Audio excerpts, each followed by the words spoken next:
Hey y'all, happy Baby Friday. This is Betty with Compliant Healthcare Solutions, and welcome to another Healthcare Happenings. My very special guest and new friend and colleague is Jennifer West. Jennifer and I met at the AHIMA conference, which was a few weeks ago, right, in Columbus. Yes. So we had a good time there. And before we get into other things, I just wanted to also thank everybody for, all of their good thoughts and concern and things over Hurricane Ian. We're reconstructing everything, as a lot of people here in Southwest Florida are. So it really meant a lot to me for y'all to be sending me messages and checking in on me. So I appreciate that very much. So I see Sarah is joining us. Good afternoon, Sarah. And sometimes we can't see who the people are that are coming in. It just says LinkedIn user. So we have some other people coming in. So as y'all are joining in, please say hey to everybody so we know that you're here. And as usual, when we are having our discussions, please go ahead and put your questions in the chat as we're talking. And if it's something that we're discussing at the moment, we'll pull your questions in and address them, or we might, address them at the end. So I appreciate everybody's comments and everybody's interaction. That's what makes this such a great broadcast. I have Kim Montenegro, she's a past guest of mine, saying greetings from Colorado. Thanks, Kim. She's glad I'm safe and dry. So yeah, we're all dry now. Jennifer, just to give you a little background, and then I'll ask Jennifer some questions, and then we'll see what everybody else has for questions for us, is that Jennifer's been working in the healthcare field for 15 years. Yep. She started in the HIM department at Kforce, and she was doing customer service, onboarding, things like that. And she develops relationships with influential coworkers and candidates that are part of her life today. And I can attest to that. When you get to know Jennifer, it's kind of something that sticks. So in 2012, she left the workforce to stay at home with her son and daughter. That's nice. And she has a bachelor's degree from USF, right? Yeah, that's right. Yeah. Public health. She graduated with honors on the dean's list. I did that. That was so hard, but it was worth it, right? So she returned to the workforce in 2015 as a CSA at UMA, then returned to Kforce, now Imagine, then Omega. So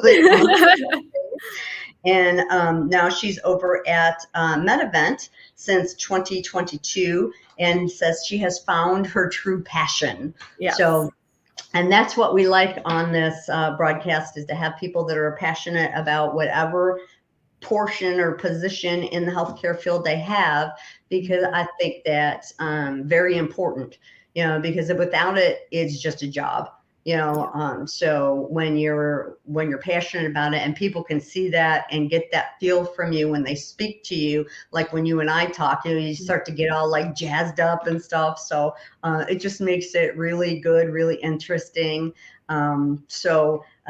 Thank you for agreeing to come on today. I thought it would be real interesting to get a perspective from your side with the staffing part of it, because we always get lots of questions on that. So thank you.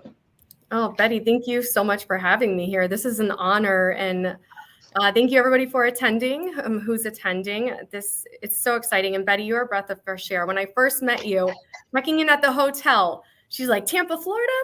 I'm from Port Charlotte. I'm like, oh my gosh, you're here.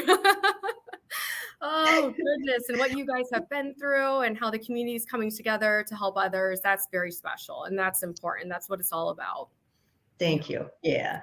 So again, you've been in healthcare then since 2015? 2008. 2008. Okay. And then moving around a little bit.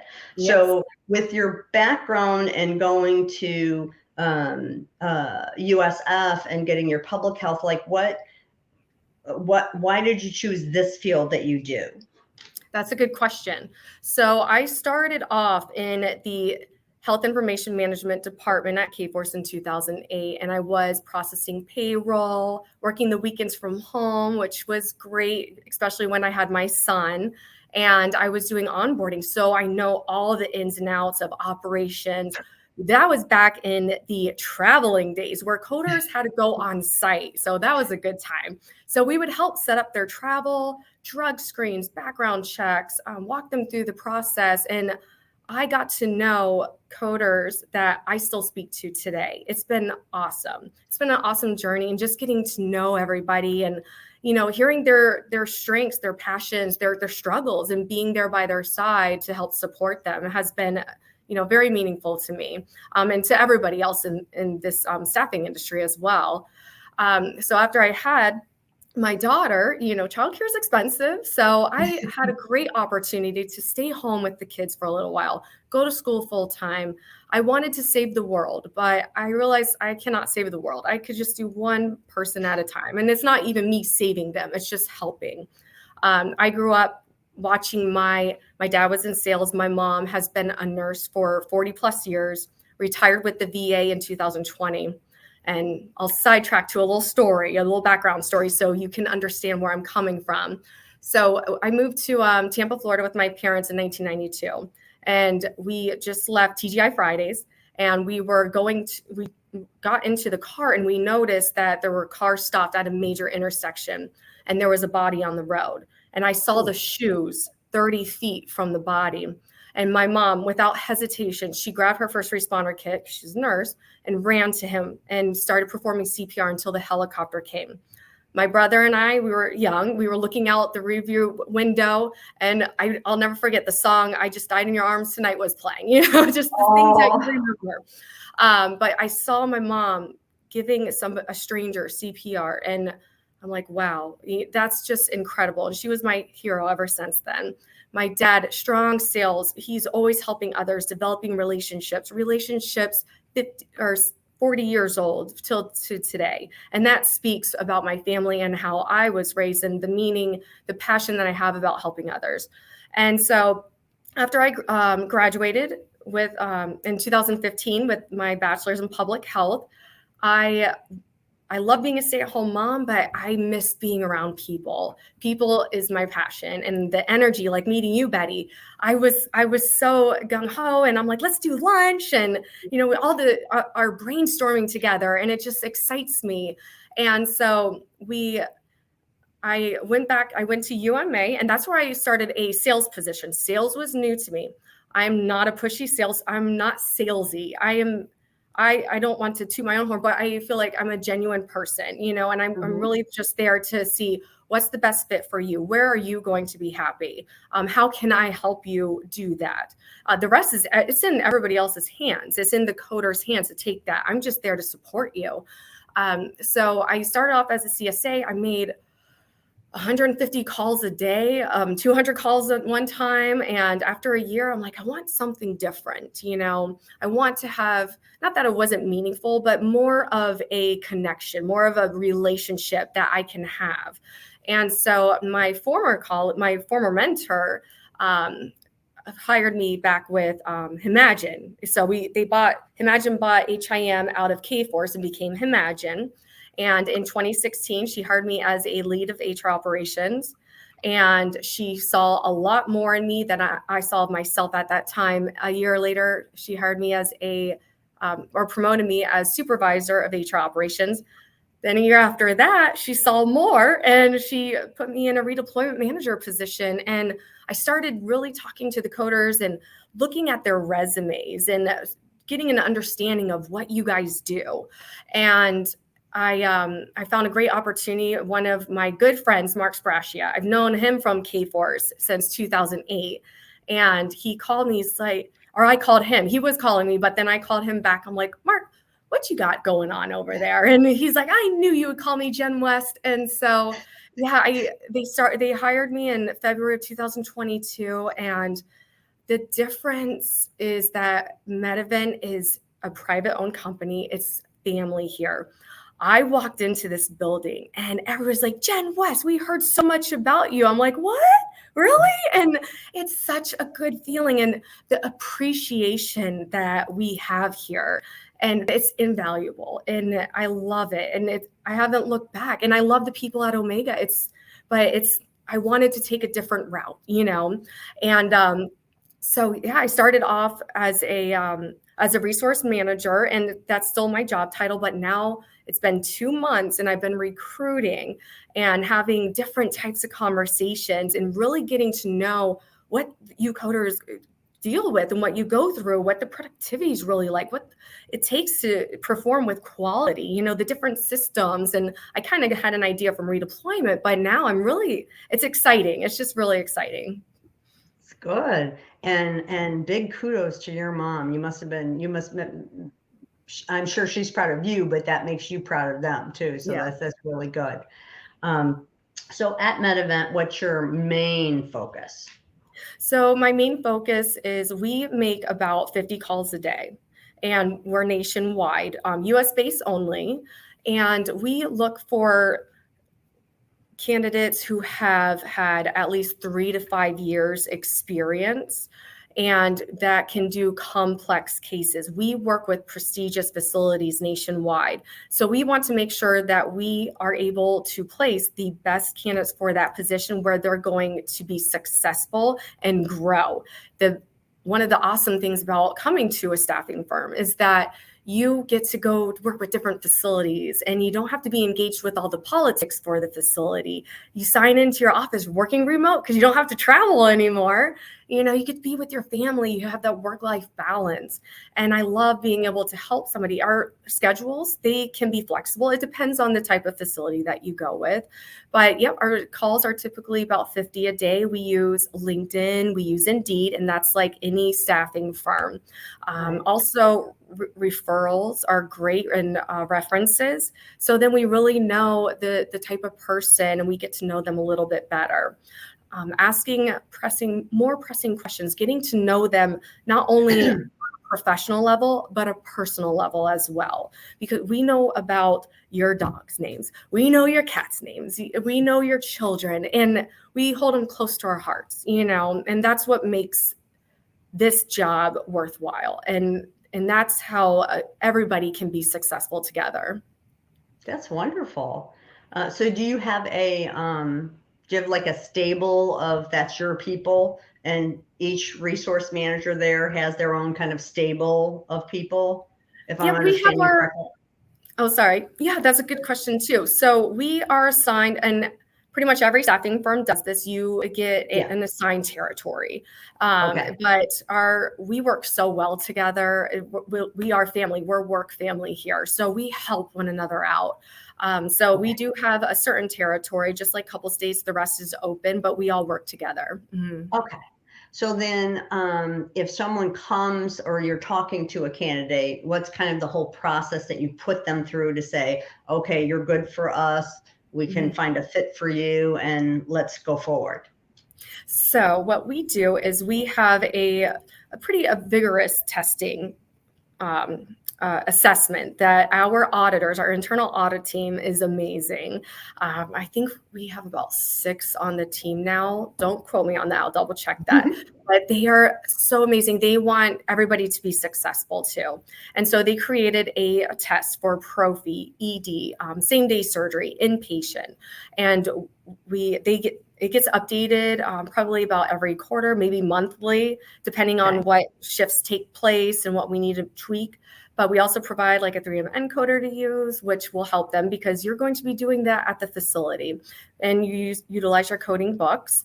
So the testing, they go through that. Of course, first, before testing, we review the resume, we talk to you, we get to know you, see what you're really looking for. And then we'll go, we feel that you'll be successful, if you'll be able to grow in this community, then we will submit the test. And then we review the test with the candidate, whether they pass or fail. Even if they fail, we want you to be successful. So we're going to go over areas of opportunities with you. Question 1, okay, this is what you switched around, or you got to focus on the decimal, and everybody hates testing. I'm not a good test taker, and we don't just judge. I don't want to say judge. We don't just go by the test. If it's close, we're going to work with you, okay? Because I understand testing, it causes a lot of anxiety for people. There's a lot of pressure too. So it just shows us like where your skill set lies. And then after that, We go ahead and review the resume. We take a couple references, professional references from you that you worked with in the past, just to double check to see what their thoughts are on you. Of course, everything's amazing. You're not going to submit a bad reference, but we have great conversations and get to know you a little bit more. And then what we do is we will send you over to our audit team just to do another run through. They're going to talk about the position more in detail with you and see if it's something you're comfortable with, like the quality, the productivity, just double checking, but it's the recruiter's main job to fully vet everybody, make sure that they are comfortable with the productivity, that they are comfortable with the skill set or the EMR systems such as Epic and Cerner. These are mainly level 1 trauma facilities. They are complex cases and they could be pretty challenging. We do not ever want to set anybody up for failure. Not only does it hurt the candidate, it hurts us as a company and the client. It hurts everybody. So, But we are willing to work with everybody.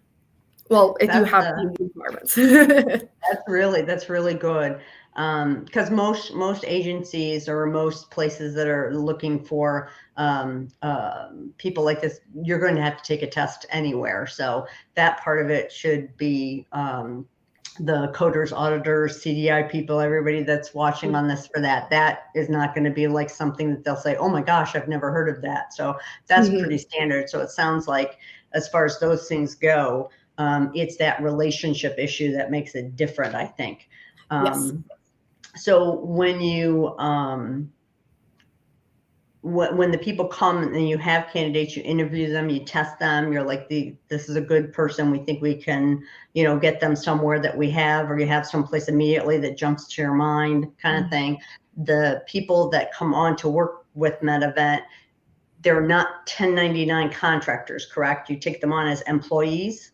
That is correct. So they are W-2 employees. They are employees of ours. We have amazing benefits, 401k, education reimbursement, PTO, floating holidays, and then you have an awesome supportive team right behind you. Our account managers also, they are supposed to focus on the client, but they help our candidates out. I actually had one of my colleagues get on the phone with one just to help give her another little pep talk, because we need that sometimes. It's scary starting a new position, especially if you're leaving a facility that you've been with for 20 years. It's a huge jump, but it's so worth it, especially when you have a team like us behind you. That's nice.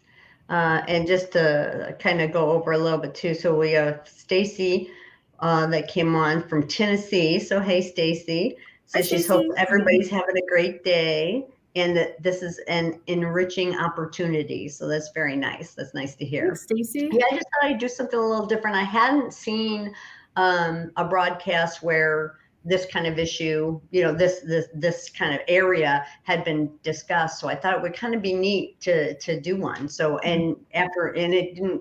I really, to be honest, didn't think of doing it until I met you and we started talking. I was like, you know what? She's so, you're so good and so easy. And so, so I'm like, yeah, she'd be really great. So thank you. And Catherine Rose is on. Hey, Catherine. Hi, Catherine. So also one of the things that I found neat, so I put Medovent Solutions website address in for people. It's medoventsolutions.com. So they could go and take a look. But when I went to the website and looked at it, what I found was pretty cool was that it's not just coders that y'all are looking for. You have auditors, you have CDI, and when we spoke yesterday, I was telling you that one of the things that kind of piqued my interest was that you have also tumor registrars. Yeah. And I always have heard and have wondered about the tumor registrar issue. And in case any of our readers were kind of wondering the same thing, I just thought it would be neat if you could explain a little bit, about what a tumor registrar does, because from my understanding, as we were talking, they're kind of like detectives, following this patient through everything they're going through once they've been diagnosed with the cancer diagnosis, and how skill sets people may have as coders or auditors, if they're looking to change what they're doing or doing something different or something like that, would that be like a logical thing for them to look at, and what they would have to do if that was something they were interested in? Yes, and that is a good question. And for the tumor registers, we call them CTRs because they have their cancer tumor registry, in which you will receive your certification through the NCRA. And it is beneficial to have a coding background so you have that understanding, you know what systems to work with and how to utilize the EMRs and how that works. But it is a little bit different. You're abstracting, and it is detective work. You're reading a book pretty much with chapters, and you're following this patient from the first day they set foot into the doctor's office to their diagnosis, all the way to their remission and death. And it takes tough skin. Some of these cases they're sad, but it also helps prevent so many other cancers. How to what is the word I'm looking for? I got stumped, but just to the medicine involved with it and the research, and they upload everything to the state registry. We do require, and typically most staffing firms, it's like 3+ years experience. So you could have about a year experience abstracting, then 2+ years abstracting with your CTR. Oh, okay. And again, going back to what you had said about how it can help other people by having this position, because what the tumor registrar is doing, they're also notating, right? If I'm correct, treatments that the patient has had done. Yes. So they could kind of get an idea that maybe 50,000 patients that had this kind of cancer also had this type of treatment. And out of that 50,000, 40,000 of them got better, 10,000 did not. So what's going on with these 10,000? How are they related? And take a look, and so they can compare and do all of that stuff with the data to do analysis so that the treatments improve. Is my thinking correct? That is correct. Yes. Oh, good. Yes, Okay. you got it. Not that I haven't been wrong many times, but I think I have that one down. So good. Yeah, I just thought that was really neat. So in looking at one of the other questions I had, because, and if y'all have questions, again, put them in the chat here, because I'm going to throw out a question that maybe you're thinking of but don't want to ask. But let's say you have a person that you've placed somewhere, and they've been there for 2 months, 3 months, and there's a change of administration where you have them placed. And the new manager for them is one of those micromanagers that's, sending them 20 emails a day, and, where are you at? What are you doing? How many have you done? What did you do with this? Can I see this one? And where, and they just call you and say, I just can't take it anymore. I can't take it.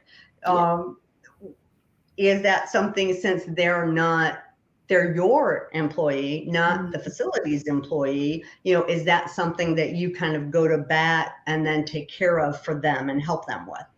Yes, and that was a very good question too. So yes, our main objective, we are there, the recruiters are there to bat for our candidates. And if you're not happy at the facility that you're working for, and we're not fixing that, they're going to look for something else. Because I know candidate coders are getting called all the time by all different facilities nationwide. And it's not only that, we care about our candidates, and the account manager is also betting for the client. So we try to prevent any of that from happening. And we want both the facility and the candidate to be happy. So we will work with the client to see, but if it's not resolvable, then yes, we need you to be happy where you're at. So we'll start looking, and we'll notify the client, and we all work together with that. And it's been working pretty well so far. And it does not happen that often. I haven't, only one time I think it happened. That's it. And that's because of all that vetting that you do up front. Exactly. So, and I'm sure, but there's always that time, as the example I said, when you placed him there, everything was wonderful, and everything was going great. And then there was a change, and then not so much anymore. I suppose it would be the same if the facility calls you and says that, they would prefer someone different, then you again go back because they're an employee you work with finding them someplace else where they might be a better fit or something like that. That is correct. Yes. Okay. And so, especially if maybe the types of skill set, things change, and we have to be open for that. And if those specialties, if the coder is receiving new specialties that they're not comfortable with, the client will let us know, let's try to look for something else, or because they can end, but we have so many positions available. It's a coder's world out there right now. You guys have so much at your fingertips, and we have a lot of jobs that we will work with you on. So we do have something to fall back on, which is great. And we usually get notification at least a month in advance if an assignment's going to end soon. And we start talking with our candidates and say, okay, what do you think about this position? How would you feel with this? What type of systems would you like to learn? Or what type of systems are you comfortable with or not comfortable with? It's us to fully get to know you.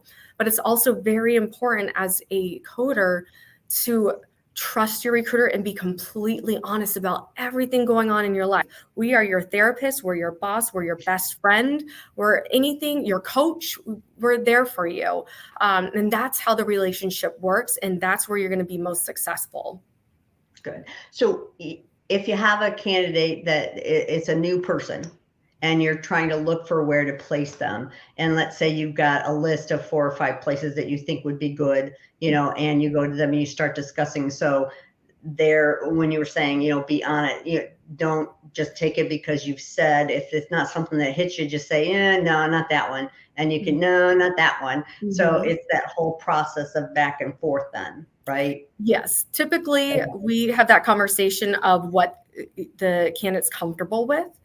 So for example, like saying surgery, maybe you can't do interventional radiology, and this position requires that. I'm not even going to present that to them because I already know. So that's our job, is to really get to know you, so we don't waste your time either going over positions we know you do not want to do. So now for the CDI people, you're looking for also CDI people. What types of things do your CDI people do? So I'm not on the CDI side, so I just have a brief overview. I know that we do require an RN most of the time, pretty much all of the time. It is very important to have an RN. And let's see, they do require 3+ years experience doing CDI. CDI and coding can go hand in hand. We have a denials position available as well, and it's a coding position. However, it is so high level that a CDI person would probably be the best fit. So that's where they kind of can intermerge together. Okay. And now the auditors that y'all have, are the auditors for pro fee side, for facility? Are you looking for people on all areas in the field? All areas, yes. And our internal auditors, we have pro fee and we have facility as well. So our auditors are awesome. They're genuine, they're down to earth, they're honest, and they want to help. They want to help everybody grow as well. Okay. And the HCCs, you have people that are, because a lot, that seems to be like the hotter thing now is the HCC with risk adjustment and stuff, and everybody's looking for HCC people. So is that something also that if some of the people listening are in that kind of area, they can, they should be able to check y'all out and find something that might hit them? Yeah, and so I'll be honest, HCC is more seasonal, it seems like. It's not all the time. So we do not have an open position at the moment. However, this is very important because when people hear that they don't have a position, they want to stop. But it's very important that if you are interested in becoming a Medovent employee and growing, to go ahead and get packaged, work with your recruiter, do the resume, the testing, everything. So that way you are packaged, ready to go, because HCC is hard. There's a ton of HCC candidates out there looking for a position. So you're not the only one. So that position will go quickly. So my recommendation is to get packaged, be fully vetted, ready to go. So when that position comes, your recruiter calls you, you're off. Because it can take a while, because with the testing and the process, and it should take a while because we need to get to know you. Mm-hmm. Yeah. They always say it's a marathon. Yes. Yes, it's also, you had said when you were talking at the beginning that most of your people work remotely, right? That is correct. So are there positions though for on-site work for people that may like to travel or people that may want to go on-site? Not to throw anybody under the bus there, but if you've got like 4 teenagers at home, it might be like, please let me go to an office. Yes, actually, we have a manager position available, and you could go on site. And I could give you more details after the call about that. But yes, you can go on site like 4 days a week, 5 days a week, travel home during the weekend. And then it opens up to hybrid if you would like to do hybrid and work, remote and on site. So it's a great opportunity to have if you would like to travel and get away from 14-year-old kids. I have my son's 13, so he could test me sometimes. I get it. It's like when they're 4 and 5, they're all real cute. And Yeah. then they hit that middle stage there where you're just like, oh, please. Yeah. They talk back and you're like, all right, this is not going to work out. Then you know what your mother was telling you about, right? So it's like, no. Payback. So I also put your email address in the Oh, chat box there for people to look at. Excuse me. I love the Halloween colors too, Betty. The black and orange is great. You know what? I didn't even realize that. So I should mention, so Medovent, we do, this is off the topic, but we do a lot of fundraisers too. And so when you were there, when I met you at AHIMA, we got to build or have everybody at AHIMA build 300 bags for Nationwide Children's. And there was an assembly line and we had boxes with toys and crayons and cards, and everybody there got to build a bag and they all contributed to that. And that is something I always wanted to be a part of, a company that does stuff like that and gets everybody involved, because it means so much to everybody that, hey, I got to build that bag. I participated in that fundraiser. It's a good feeling. And tomorrow we're actually having all the kids come over I'm going to bring my kids in the afternoon, and they're going to dress up in the Halloween costumes, and our cubes are all decorated for Halloween. It's so exciting. So we really are a family. And then the following Saturday, November 5th, we are doing a 5K for St. Jude's to raise money, and all the Medovent families are going to go. Yeah. So it's really cool. What are your little ones being for Halloween? Oh, well, my son he's older, so he's going to be this ghost face from the movie Scream. It's easy. Yeah. And then my daughter is going to be Max from the show Stranger Things. I don't know if you've seen it. It's a really cool show. I highly recommend it. And of course, I like to dress up, so I'm going to be Eddie from Stranger Things, if anybody has seen that. It's a good show. Cool. Okay. Kim asked, does the manager position involve foreign travel or domestic? She's asking for a friend. Oh, that's a good question, Kim. No, it is all in the U.S. Okay. And it would be pretty nice. Travel to Italy. Yep, the coding is different. They use ICD-11. I was going to say it depends on the foreign country you'll be traveling to. Sometimes it might kind of change that. And Catherine says she loves Stranger Things, so you have a comrade there. So we have. John has a comment. Hey, John. He is a. I think if I'm wrong, correct me, please, John. But on his LinkedIn profile, he's a coding cheerleader. So he's very involved in helping a lot of people. So it would be awesome for someone to do routine roundtables with staff firms and recruiters to help match coders, billers, etc., and to hunt advice. So I do think that's a really great suggestion.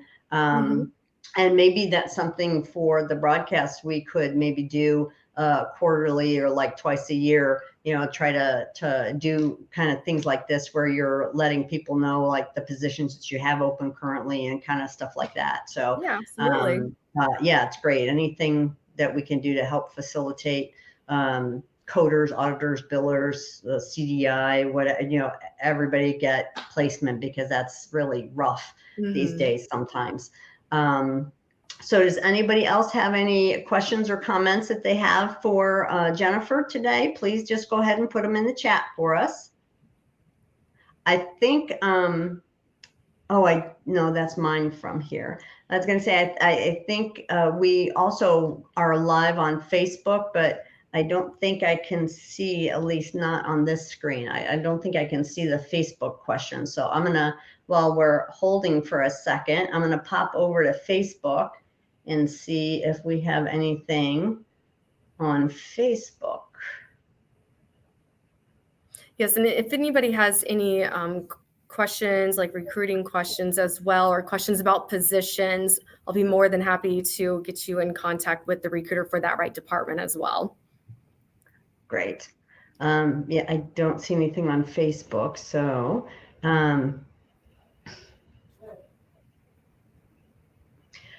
all right, let me see if there's anything else on my list. I could give some words of advice that. Oh, that was it. Yes. Well, there's two of them actually. So one that I was thinking about was, it is a coder's market out there right now. You guys have a lot of opportunities available. One word of advice is, it's not just about the pay. So when you are working with different staffing firms, and I highly recommend you call different staffing firms and see what is going to be the best fit for you. And it's not just about the pay. You need to focus on the recruiter as well, because that recruiter is going to be with you every step of the way. There may be other firms out there that you're not with a recruiter anymore. You're working with a ticket system. So you need to see what works for you. If you're not a big fan of having that relationship, you're just like, you're very introverted, which is okay, then that would be perfect, but if you really want to have like a support, somebody that you can vent to, or somebody that gets to know you a little bit better, and knows you and what you're looking for, then, go. It's not just about the pay, but we do pay very high. I'm not going to lie, but I can't go into the details about that, but that's on another call, but yeah. So we were talking yesterday too, and you had talked about one of the good, let me put my little banner back up here. Yes. You have been talking about also the piece of advice about, if you're a coder and then move over to auditing, and maybe want to be like, about the whole productivity issue that seems to kind of hang over people's heads sometimes, that you had some really good advice. I thought about that. Yes, that is a very important. So something that's seen a lot of resumes is somebody who has been coding for 15 plus years, and they take an auditing position or a manager position. It is very important that you are still doing production coding, especially to be a manager and you're working with coders. That candidate is going to look up to even more and get more valuable information from you, because you are still hands-on coding. And also, if the manager position doesn't work out, or the auditing position, you can go back to your production coding and take off running. I have seen a lot of candidates, unfortunately, they haven't had production coding in 5 years because they were managing and they didn't touch the chart, or they were auditing, but they did do the production coding, and that kind of set them up. And it's a struggle. It is a big struggle for them to find a position. We did get very fortunate with helping somebody. It's been about 3 years since they had production coding. However, they were working with pre-bill, post-bill audit, but she had such great experience. She aced all of the tests, and we never seen somebody's test so highly. So of course we are going to work with them, and and it is ultimately up to the facility, but we care so much. We do not want somebody to lose their profession, but we've seen it happen a lot, and we just don't. That's my word of advice. Just please to keep up with your production coding. You never know what the future holds. And do you are most positions for coding these days, that as you're seeing it, that it is it's productivity is a driver in a lot of the facilities where they're taking on coders?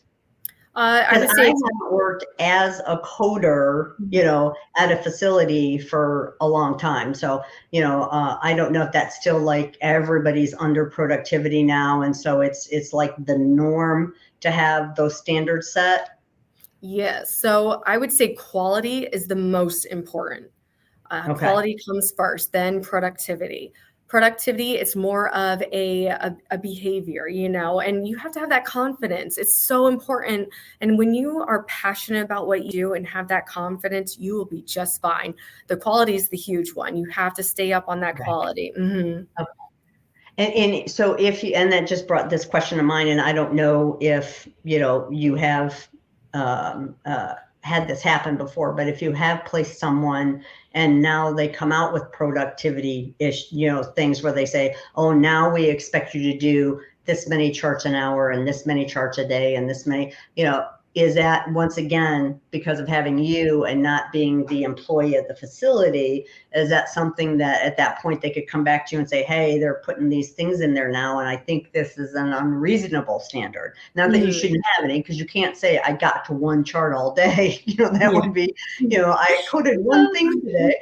And I'm talking pro fee side, so I'm not talking facility side where you could be digging through a gigantic chart. I'm talking about, on the pro fee side.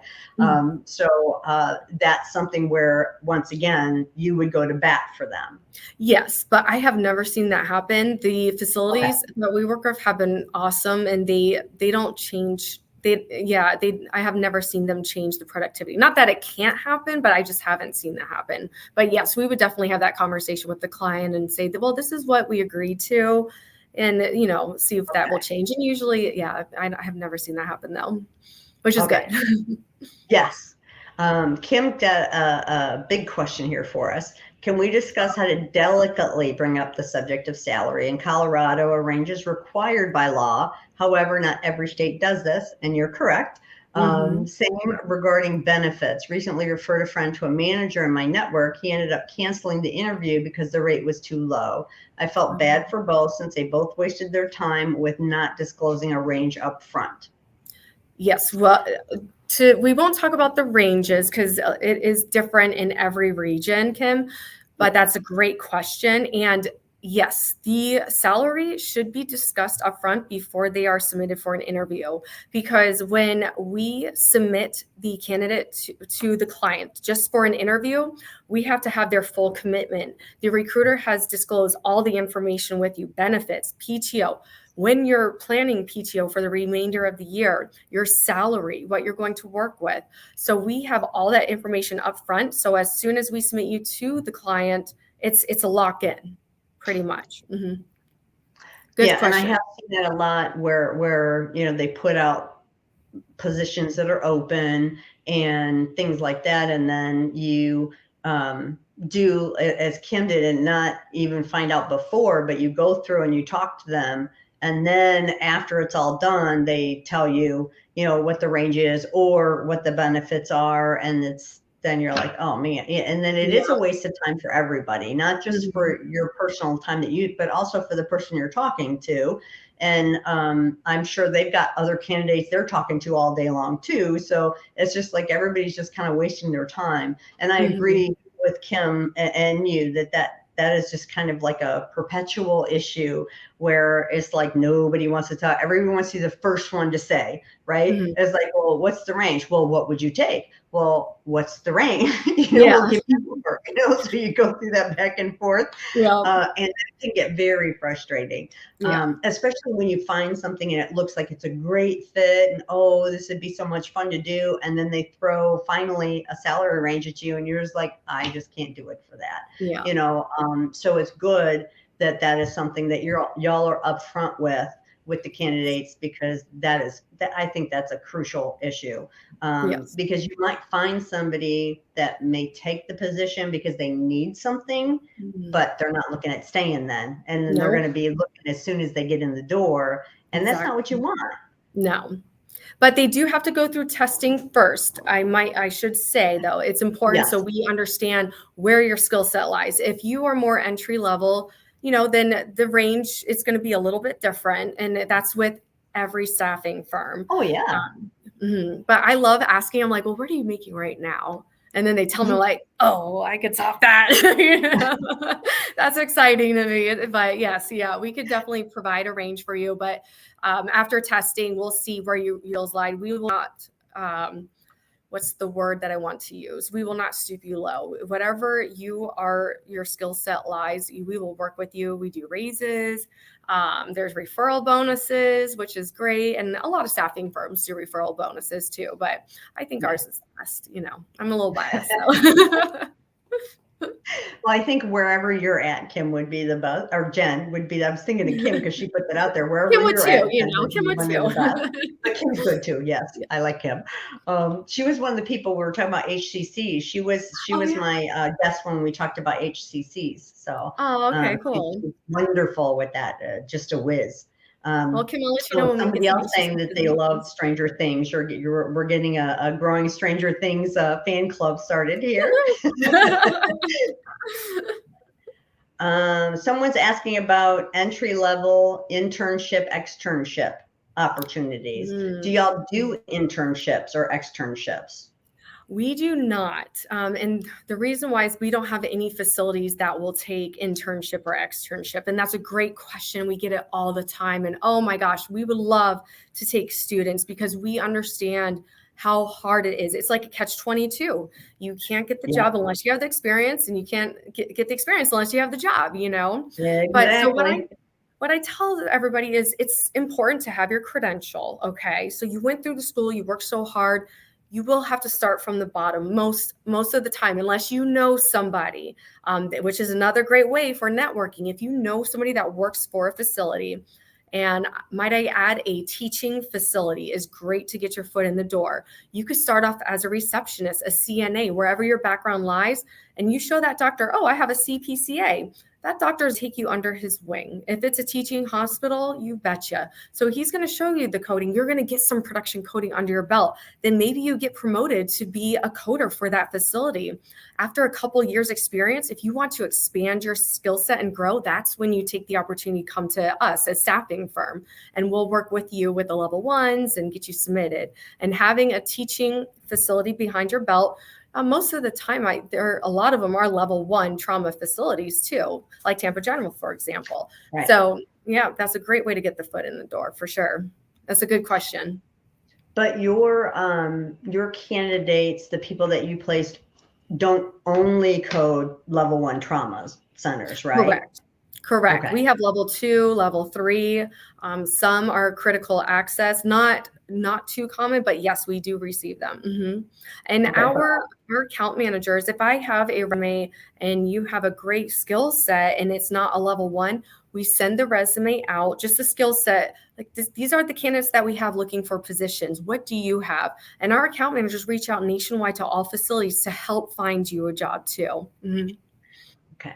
So when you're placing people, like the remote workers are not only, again, just to make sure I'm understanding this right, because again, I'm not the like smartest crayon in the crayon box, sometimes the sharpest crayon, as they say. So and if it's making my mind kind of go around, I'm hoping that I'm asking things that other people, might not want to ask. So if you have a pro-fee coder, mm-hmm.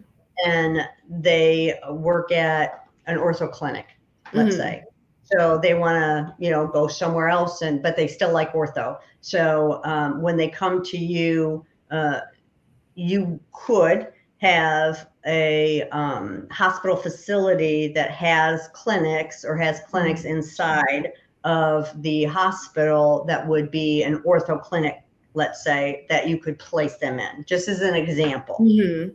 So if they're doing the pro-fee coding side, yes, because they have that experience, they could get their foot in the door. Okay. They may be doing other specialties, and this is where you're able to grow too. So you have the pro-fee ortho side, and say that they're doing, another skill set, and they need help. That facility knows that you do not have that specialty yet, but they're willing to work with you because they need the assistance. So they may train you on it, which is how you grow your skills. And then you get to have more opportunities later. And that's the great thing about staffing, because a lot of times at facilities, this is it. This is all you have, you know? Yeah, that is one of my best pieces of advice that I like to give people when I'm an old hen, as y'all have heard me say before. So when I first started out, I was an X-ray tech, and it was they didn't call it the county hospital, but it was the county hospital. I mean, we didn't have an official county hospital, but we got like all the prisoners and, you know, stuff like that. And yeah, and it would be when the prison would go on lockdown, like after like day 2 or 3, we'd get an influx of them into the ED because they would like act like they fell out of bed and hurt themselves just because they wanted out of their cells. So they wanted to go somewhere. So they would all end up taking trips to the hospitals. So sounds like my grandpa. Yeah, exactly. So it was a little, you know, I X-rayed John Wayne Gacy. For those of y'all who, not John Wayne Gacy, I'm sorry. I'll think of his name in a minute, but we had him in our hospital. We would get, sometimes through the ED, we would get like deceased patients, and then we would have to X-ray them to see, like one gentleman got strangled on his tow truck.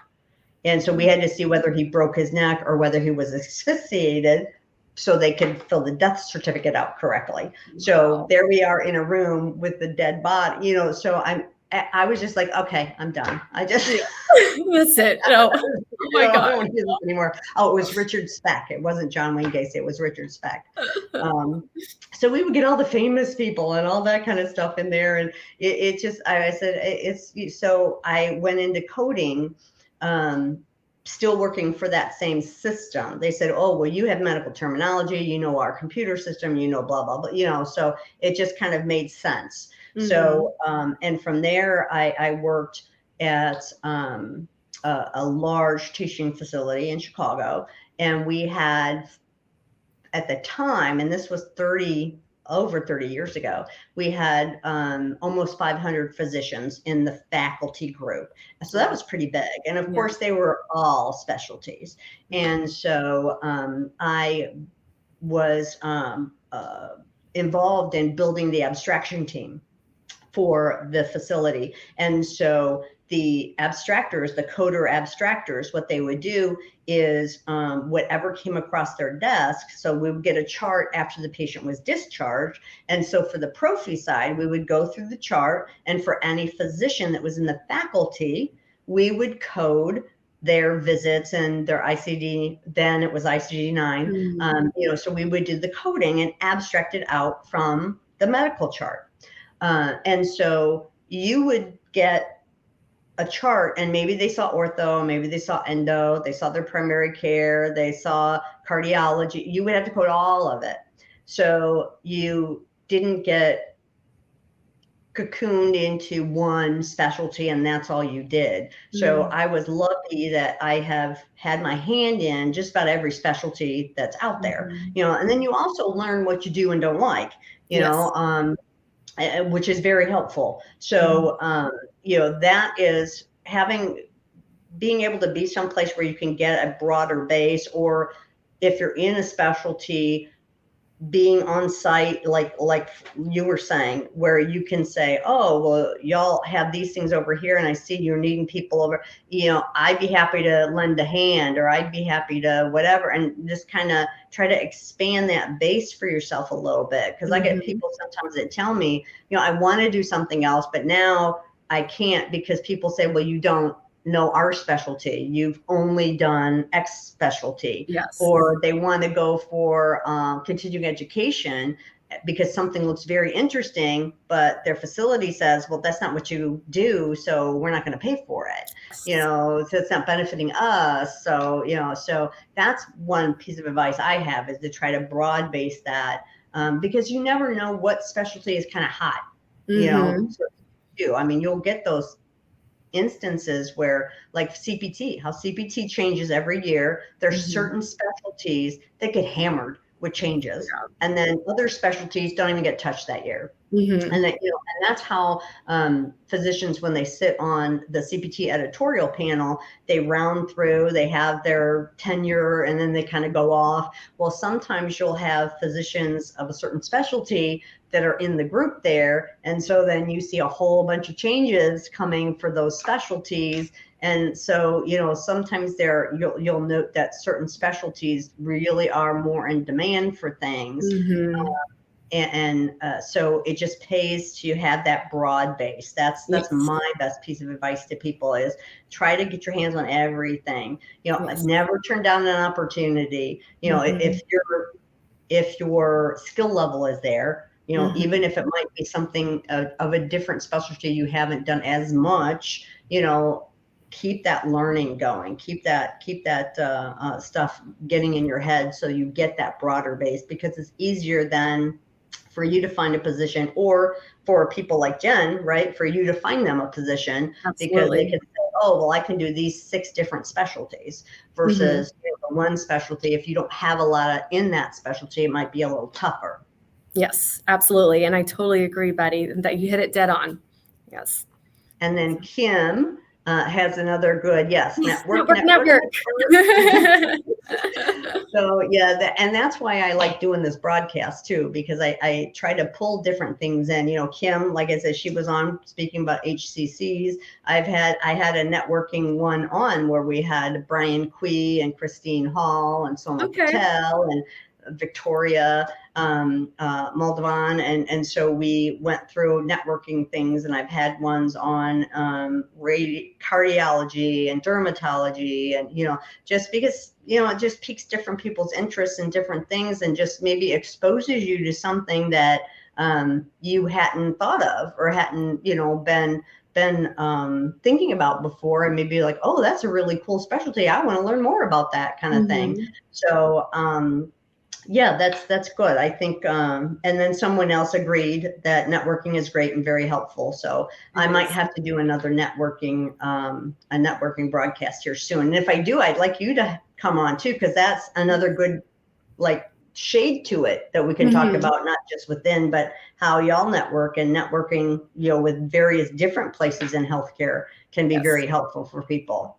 It's huge. Networking is huge. Even if you're not interested in the position, still you have a new friend, like Kim said, and it's so important. Like Betty, I have a friend for life now, and we just hit it off, and that's what I love about that. You get to learn about different people, and even if we don't work together, we can stay in contact, because networking is so important. It's so important to have that support, and who knows, maybe your new friend might know somebody else that knows somebody else, and that's just how it grows. Yep, good.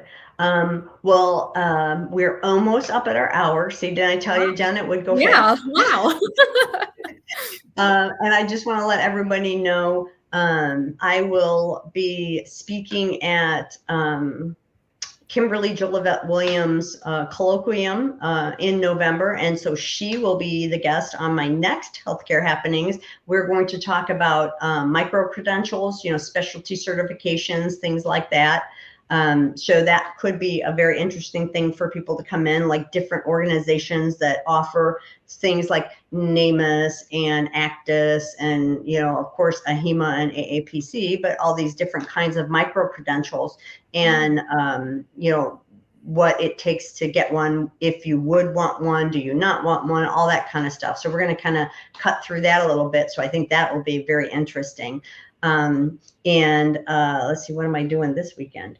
I'm doing my focus group for a workshop I've got. So we will also have a 2023 E&M workshop that will be coming out soon. It'll be a 4-hour workshop on the E&M changes, where we can work through them and do some different practice with them and have some fun. I made a game and everything, so it'll be a lot of fun. I like games. Any last words that you would like to put out there, Kim? Again, your email address and the company site? Yes, thank you, Betty. just, always be open for a conversation. That's all, because like I said, with the networking, like Kim mentioned earlier too, and Betty, it's always good to just to have a friend. It's not going to hurt at all. So, but I thank you so much, Betty, for letting me come on here. What a great opportunity. And I love just getting to know you and hopefully get to know everybody else. And I wish everybody the best of luck. Thank you. And happy Halloween. Although I didn't do this on purpose. Maybe my mind's always thinking though. Yeah. Right? So, again, we look forward to, hope everybody has a great weekend and look forward to seeing you on the next broadcast to see what is happening in healthcare. Bye. Bye. Oops. Let me pull my.